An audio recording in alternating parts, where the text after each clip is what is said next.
asylum request first before even considering deporting the seeker.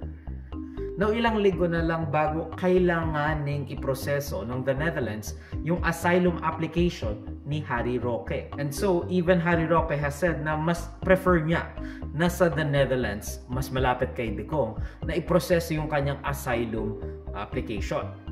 Pero sa akin naman, while I have accepted that Austria, according to them, should be the one to process the application, I prefer to stay in the Netherlands because of my promise to Tatay Digong na hindi ko naman siya iiwan.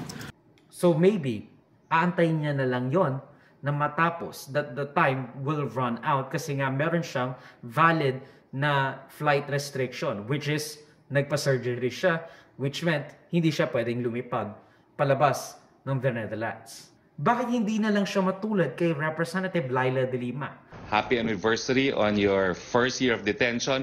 May you spend the rest of your life in jail. Good night. Goodbye. Nung siya ang tunay na pinag-iinitan at kasama sa mga pinapersecute dahil sa kanilang pagiging boses ng oposisyon, hindi siya lumabas ng ating bansa. Hinarap niya ang lahat ng yon kasi alam niya na siya ay inosenteng tao. I'm not going to leave this country and escape anything because there is nothing to escape from. May mga nag-a-advise na sa akin, namang well-meaning friends. Mag-isip-isip ka na, Laila, kasi kaka-announce din nga ng Pangulo na ikukulong ka na daw talaga.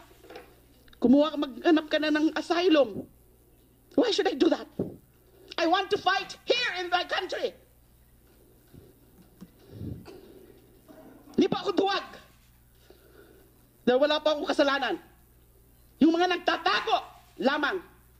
At saka yung mga walang mga mga duwag ang umaatras. Hindi po si Leila de Lima. Hindi po ako pinalaki ng tatay ko na maging duwag. Tama na. Hulihin niyo na ako ngayon.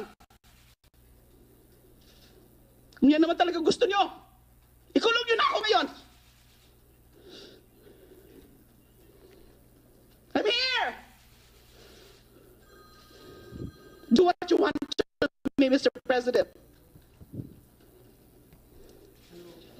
I'll wait for you. Thank you.